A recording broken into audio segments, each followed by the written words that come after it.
Assalamualaikum warahmatullahi wabarakatuh. Berjumpa kembali dengan saya Muhammad Saifur Rahman, calon juru penggerak angkatan 9 dari SDN Pakung 2, Pamekasan. Pada kesempatan kali ini saya tidak sendiri, saya ditemani oleh Ibu Anis selaku guru kelas 2A di SDN Pakung 2. Assalamualaikum Ibu. Waalaikumsalam. Bagaimana kabarnya hari ini? Alhamdulillah Pak, dalam keadaan baik-baik saja. Semoga sampean juga dalam keadaan baik-baik saja. Alhamdulillah, saya juga dalam keadaan sehat walafiat. Nah, kali ini kita akan mengadakan percakapan pra-observasi sebelum nantinya saya akan melakukan observasi di kelas pada saat Ibu mengajar.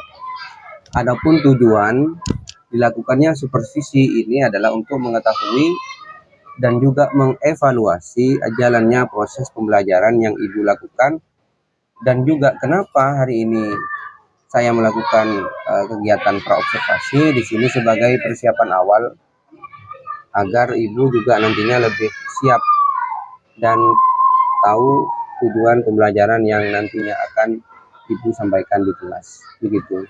Nah, hubungannya dengan tujuan pembelajaran di sini, kira-kira nanti di kelas apa yang akan disampaikan Ibu atau tujuan pembelajaran nanti apa saja Ibu? Baik, terima kasih Bapak. Untuk tujuan pembelajaran, sebelum melakukan pembelajaran tentunya kita sudah merancang pembelajaran terlebih dahulu. Ya. Sehingga ketika di dalam kelas kita sudah mempunyai tujuan yang akan kita capai di dalam kelas, sehingga siswa bisa mencapai tujuan tersebut.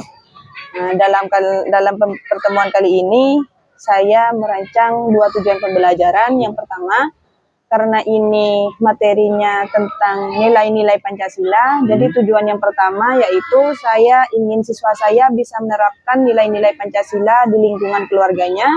Kemudian yang kedua, saya ingin siswa-siswa saya bisa menerapkan nilai-nilai Pancasila juga di sekolah.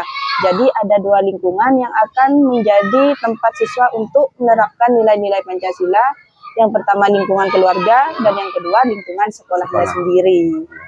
Sangat bagus sekali, berarti nanti ada 2 tujuan pembelajaran. Betul Bapak.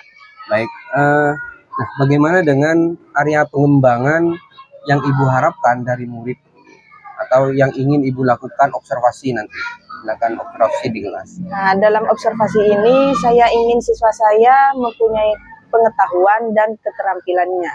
Dalam pengetahuan ini siswa bisa mengetahui apa saja nilai-nilai Pancasila yang sudah diterapkan di dalam kehidupannya. Kadang siswa melakukan tetapi dia tidak tahu ini sesuai dengan Pancasila keberapa. Nah, setelah dia mengetahui, maka saya akan membuat siswa bisa terampil dalam hal tersebut. Dalam hal apa? Di rumah menerapkan, seperti yang sila pertama, ketuhanan yang Maha Esa. Dia bersyukur mempunyai orang tua yang sehat, yang termasuk dengan dalam sila Pancasila yang pertama, begitu juga dengan Pancasila sampai yang kelima. Jadi siswa terampil, oh saya melakukan ini sesuai dengan Pancasila yang ke-1 misalnya, begitu Pak. Jadi bukan cuma pengetahuan, jadi siswa juga terampil dalam mengaplikasikannya dalam kehidupan sehari-hari. Sangat menarik sekali. Jadi ada dua keterampilan, dua yang pengetahuan ya, pengetahuan dan keterampilan siswa. Nah, terus nantinya Ibu dalam pembelajaran pastinya sudah merancang Bu ya, kegiatan di dalam kelas nantinya. Kira-kira rancangan pembelajaran yang Ibu terapkan nanti di dalam kelas, contohnya seperti strategi pembelajarannya, model pembelajarannya mungkin seperti apa Ibu? Untuk strategi yang paling saya sukai, saya terapkan kepada siswa, yaitu strategi pembelajaran berdiferensiasi. Artinya, saya selalu melihat apa kebutuhan belajar siswa, apa yang menjadi kesenangan siswa, sehingga apa? Ketika siswa semangat, siswa senang, maka yang saya lihat pelajaran itu mudah masuk kepada siswa. Apa yang kita ajarkan, apa yang menjadi tujuan kita mudah dicapai oleh siswa. Selain strategi, juga saya menerapkan model pembelajaran. Saya kombinasikan, Pak. Selain strategi, juga ada model yang saya terapkan. Saya dalam hal ini akan melaksanakan model pembelajaran berbasis masalah. Jadi siswa itu saya kasih suatu masalah atau persoalan lah, sehingga siswa bisa membuat atau membuat keputusan untuk menyelesaikan permasalahan-permasalahan tersebut secara mandiri atau bisa secara berdiskusi dengan temannya. Baik. Jadi Ibu akan menerapkan pembelajaran berdiferensiasi Ya, yang betul, Ibu Bapak. rancang sesuai dengan kesiapan murid begitu, Bu, ya. Kesiapan murid, kesenangan murid. Ya, jadi insya Allah ini sangat menarik nantinya. Saya ingin melihat nanti secara langsung. Nah, Iya, Pak, siap. bagaimana dengan media pembelajarannya itu? Media pembelajaran saya menggunakan gambar-gambar yang berkaitan dengan materi. Gambar-gambar itu biasanya lebih mudah dipahami oleh siswa ketimbang tulisan yang panjang. Saya buat gambar-gambar menarik yang bisa menarik minat siswa, Pak. Sehingga siswa itu penasaran, itu apa sih, Bu? Gunanya untuk apa sih, Bu? Fungsinya untuk apa? Begitu, Pak. Jadi nantinya Ibu akan menghadirkan gambar-gambar yang ada Ya, kaitannya dengan materi dan tujuan pembelajarannya. sangat menarik ini. Nah, kira-kira Ibu akan melakukan atau melaksanakan rencana ini kapan, Ibu? Untuk pembelajaran pendidikan Pancasila sudah saya rancang sebelumnya dan akan saya laksanakan besok di dalam kelas. Besok. Iya.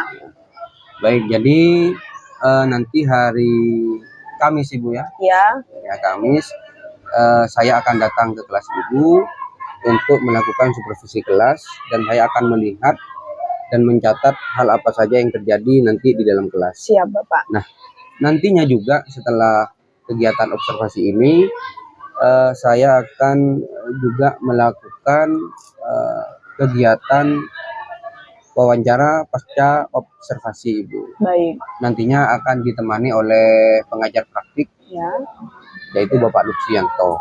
Itu, Ibu, ya. Nah, sebelum ini kita akhiri, kira-kira hasil yang yang Ibu dapatkan dari percakapan kita itu apa? Saya bisa mengembangkan hal-hal apa yang saya dapatkan sekarang di dalam kelas saya, sehingga kelas saya itu tidak mandek gitu-gitu aja, bisa berkembang sehingga nanti hasil akhirnya tetap kepada perkembangan siswa, kemajuan siswa yang kita harapkan. Jadi kita harus berfokus pada siswa, begitu, Bu, ya.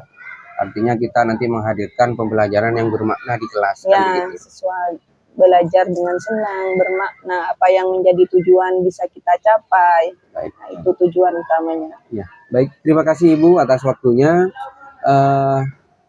Semoga nantinya Ibu bisa menerapkan apa yang sudah Ibu rencanakan. Ya, Pak. Jadi nanti kita akan bertemu lagi di hari Kamis atau besok, Bu, ya, dalam kegiatan observasi. Baik, demikian percakapan kita hari ini bersama Ibu Anis. Nantinya dalam kegiatan observasi yang akan dilakukan besok. Jadi sampai jumpa lagi di besok hari dalam kegiatan observasi. Wassalamualaikum warahmatullahi wabarakatuh. Assalamualaikum warahmatullahi wabarakatuh. Bagaimana kabarnya hari ini? Alhamdulillah, Tuhan kita Sudah siap belajar hari ini? siap. Sebelum kita mulai pelajaran, kita berdoa terlebih dahulu. Berdoa, mulai.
menambah sila Pancasila dari 1 sampai 5? Kita sebutkan yang pertama, yang kedua, yang ketiga, yang keempat, yang kelima. Terus sudah bisa semua. Sekarang ibu juga mau bertanya, kegiatan apa di rumahmu yang pernah kamu lakukan yang sesuai dengan Pancasila? Sudah ada yang tahu? Coba sila pertama, biasanya kamu melakukan apa di rumah? Berdoa, bagus. Apa lagi? Menyiram tanaman. Kenapa menyiram tanaman itu termasuk sila pertama? Kenapa Iza? Kenapa Zah? Karena bersyukur atas pemberian Allah. Jadi pemberian Allah patut disyukuri. Sekarang ibu akan menampilkan video tentang pengamalan sila Pancasila kamu di rumah dan di sekolah. Jadi isinya Pancasila itu perlu kalian amankan. Bukan cuma dihafal, tapi juga diamankan. Ibu putarkan video, disimak ya. Siap?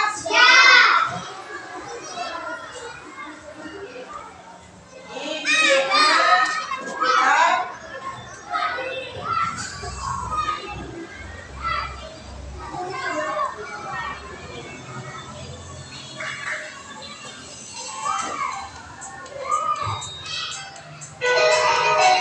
AUX mode.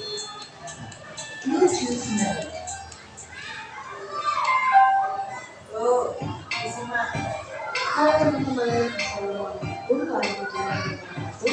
Berjumpa lagi bersama saya, Siti Fatimah di channel Kids Learning Indonesia. Di video kali ini kita akan belajar materi PPKP, yaitu mengenai penerapan nilai-nilai Pancasila dalam kehidupan sehari-hari. Disimak. Tuh. Oke teman-teman, apa kabar semuanya? Semoga kita semua selalu diberikan kesehatan dan Allah Subhanahu wa Ta'ala. Nah teman-teman, seperti biasa sebelum kita masuk ke pembahasan, saya akan menyampaikan tujuan pembelajaran kita kali ini, yaitu yang pertama teman-teman mampu mengetahui sikap yang sesuai dengan nilai-nilai yang terkandung dalam Pancasila. Yang kedua, mengaplikasikan sikap dalam kehidupan sehari-hari yang sesuai dengan nilai-nilai yang terkandung. Dahulu, nilai-nilai Pancasila. Oke teman-teman, contoh sikap yang sesuai dengan penerapan sila Pancasila sila pertama yaitu sebagai berikut. Yang pertama, beriman kepada Tuhan Yang Maha Esa sesuai dengan agama dan keyakinan yang dianutnya. Yang kedua, tidak memaksakan agama kepada orang lain. Yang ketiga, rajin beribadah. Yang keempat, Diskusikan dengan kelompoknya masing-masing. Silakan dikerjakan dengan kelompoknya, didiskusikan soal-soal yang sudah ibu berikan. Yuk.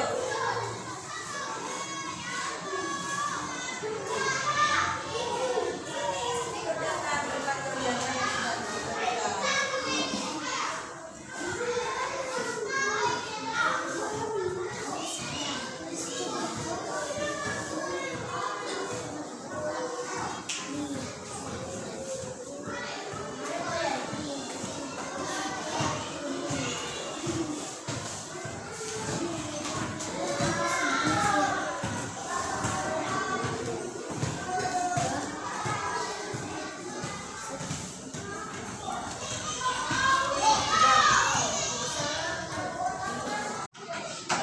Sudah dipahami isi videonya? Sekarang ibu mau bertanya, kalau beribadah termasuk pengamalan sila keberapa? Yang jawab satu? Iza yang jawab 5. Yang benar adalah sesuai dengan sila yang pertama. Bunyinya sila pertama adalah Tuhan Yang Maha Esa. Kalau beribadah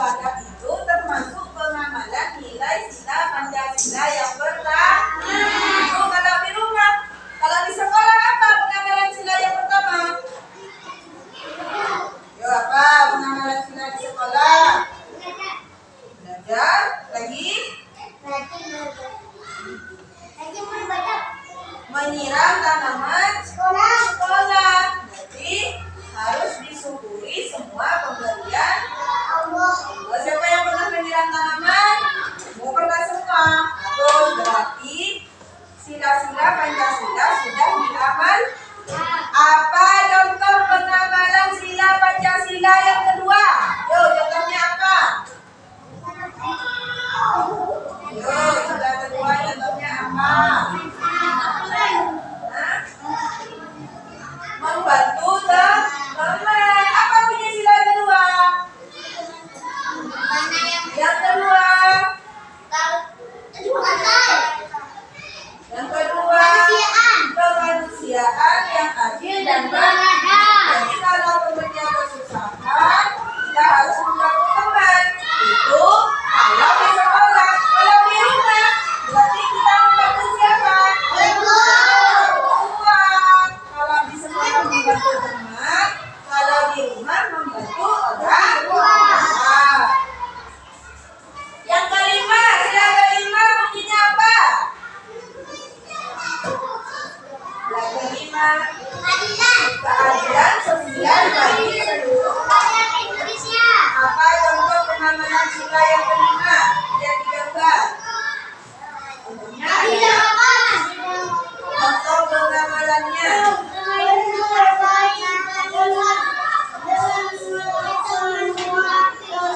Jadi kita bermain dengan semua teman tanpa membedakan. Itu pengamalan di sekolah. Kalau di rumah apa pengamalannya? Apa? Menghargai perbedaan yang ada di rumah. Sekarang ibu akan membentuk kalian kelompok menjadi 5 kelompok untuk mengerjakan tugas yang akan ibu berikan. Ya, jadi satu kelompok itu berisi 3 sampai 4 orang. Kelompoknya Noval, Arif, Hakan. Satu kelompok Rido, Alvin, Ilza. Kelompok Adrian, Alfan, Tara, sama Safa. Satu kelompok. Iya, hasilnya sudah cukup bagus. Jadi pengamalan Pancasila harus kita terapkan bukan cuma di keluarga tapi juga di sekolah. Kita harus bersikap sesuai dengan nilai-nilai Pancasila. Jadi apa yang kita pelajari hari ini? Yang pertama kita belajar mengenai penerapan sila Pancasila di keluarga. Yang kedua kita belajar tentang penerapan sila Pancasila di sekolah. Sekarang pembelajaran pendidikan Pancasila sudah berakhir. Silakan buka buku pelajaran berikutnya.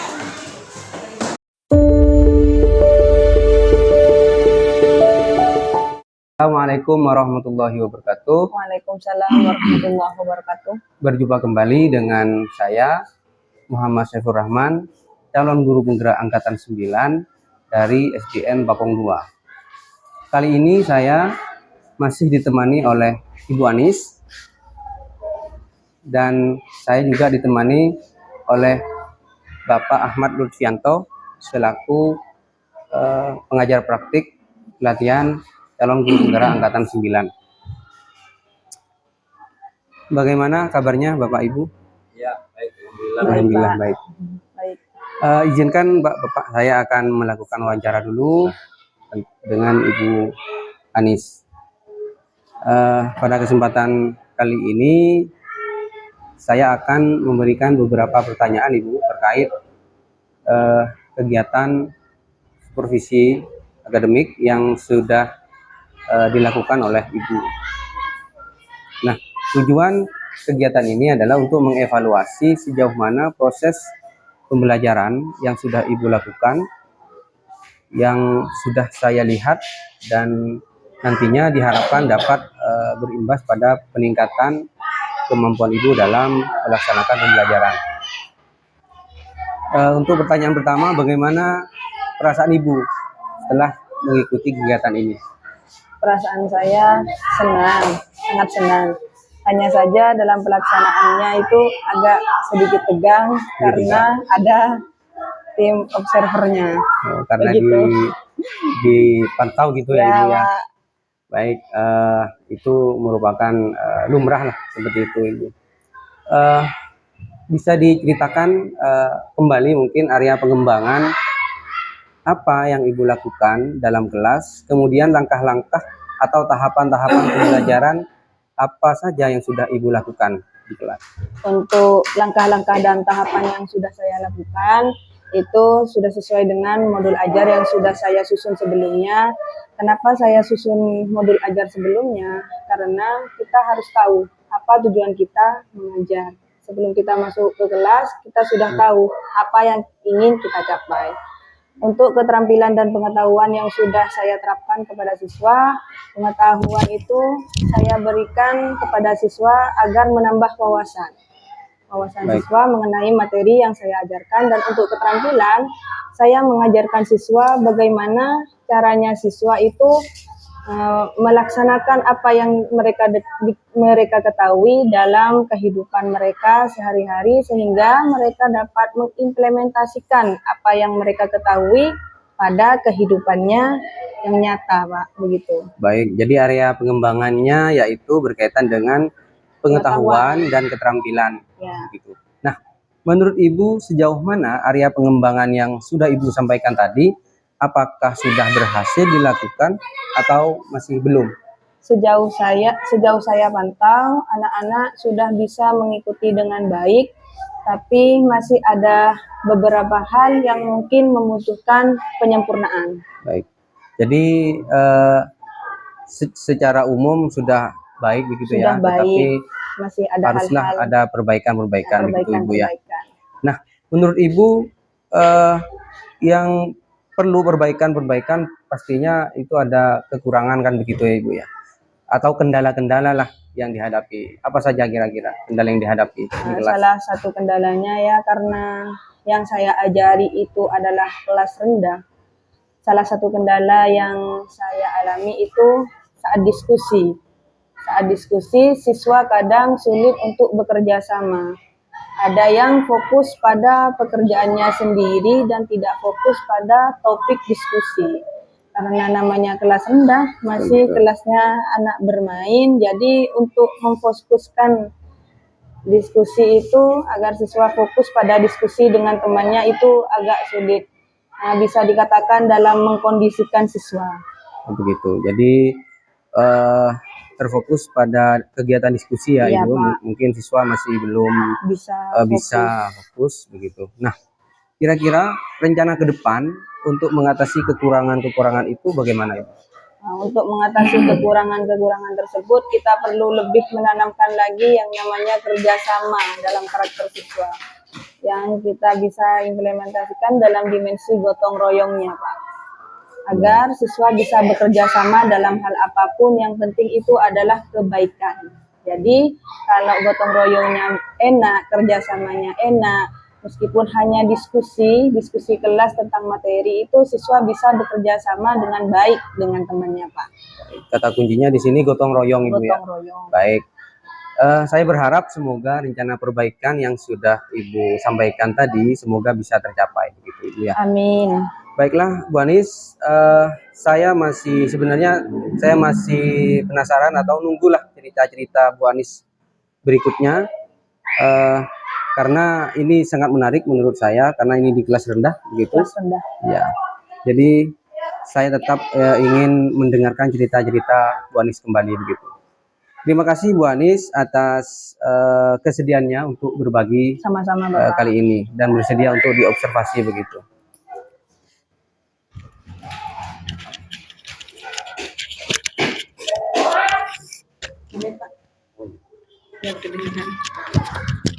Teguh apa? Sedikit apa-apa. Langsung Pak Irwan. Yang kedua selanjutnya saya berikan kesempatan kepada Bapak Ahmad Lutfianto sebagai pengajar praktik untuk memberikan umpan balik atau tanggapan terkait dengan jalannya kegiatan ini, Bapak. Monggo silahkan. Baik, Pak Ipung sebelumnya dan Bu Ani, Assalamualaikum warahmatullahi wabarakatuh. Waalaikumsalam warahmatullahi wabarakatuh. Terima kasih Pak Ipung atas kegiatan umpan balik atau refleksi dari kegiatan supervisi akademik yang Bapak Ipung laksanakan sebagai rangkaian dari tugas Bapak Ipung selaku CGP yang sekarang sudah berada di modul 2.3 ya Pak. Pak Ipung selaku CGP yang saya dampingi dan Bu Anis selaku teman sejawat yang dalam hal ini menjadi guru yang disupervisi oleh Pak Ipung. Kalau saya lihat proses dari awal Pak Ipung ya, saya mengikuti semua alur supervisi akademik Pak Ipung yang Pak Ipung laksanakan, baik mulai dari pelaksanaan sekaligus juga pada proses pasca ini Pak Ipung sudah bisa melaksanakan prinsip coaching atau melaksanakan coaching ini sesuai dengan prinsip-prinsip yang harusnya dijalankan dalam prinsip coaching ini. Di antaranya Pak Ipung sudah bisa menggali atau mengeksplor kesulitan-kesulitan yang dialami oleh teman sejawat dalam melaksanakan observasi pembelajaran kemarin. Sehingga Pak Ipung juga bisa menggali ide-ide cemerlang atau solusi-solusi cemerlang dalam mengatasi kesulitan-kesulitan yang dialami oleh guru teman sejawat Pak Ipung. Sehingga juga dengan prinsip kesetaraan yang Bapak Ipung jalankan, sehingga ini bisa menghilangkan kecemasan atau kecanggungan bahkan ketakutan dari teman sejawat untuk bisa mengeksplor apa yang dimiliki ide-ide cemerlangnya. Meskipun dalam pelaksanaannya Bu Anis sebagai guru teman sejawat Pak Ipung merasa agak canggung karena merasa diawasi, namun dengan prinsip yang Bapak Ipung jalankan, dengan prinsip kesetaraan, mungkin hal ini bisa mengurangi atau menghilangkan rasa takut dan cemas tersebut. Dan secara keseluruhan Pak Ipung, pelaksanaan coaching ini mulai dari pelaksanaan dan pasca ini sudah berjalan dengan baik sesuai dengan prinsip yang diharapkan. Dan mudah-mudahan ini menghasilkan manfaat yang lebih baik pula, terutama khususnya buat Ibu Anis selaku teman sejawat Bapak Ipung. Jadikan observasi pada observasi akademik kali ini. Terima kasih sekali lagi Pak Ipung sudah menyelesaikan dari rangkaian supervisi akademik yang menjadi tugas Pak Ipung pada modul 2.3. Mudah-mudahan semuanya berjalan dengan baik. Demikian yang bisa disampaikan. Assalamualaikum warahmatullahi wabarakatuh. Waalaikumsalam warahmatullahi wabarakatuh. Terima kasih banyak Pak atas tanggapan dan umpan baliknya. Ini akan menjadi sesuatu yang berharga bagi saya demi peningkatan kompetensi saya menjadi CUT nantinya. Pak Lutfi, Bu Anis, sekali lagi terima kasih banyak atas kesempatannya. Sama-sama Pak. Demikianlah rangkaian kegiatan aksi nyata modul 2.3 yang sudah saya lakukan. Terima kasih banyak, semoga bermanfaat. Assalamualaikum warahmatullahi wabarakatuh. Waalaikumsalam warahmatullahi wabarakatuh.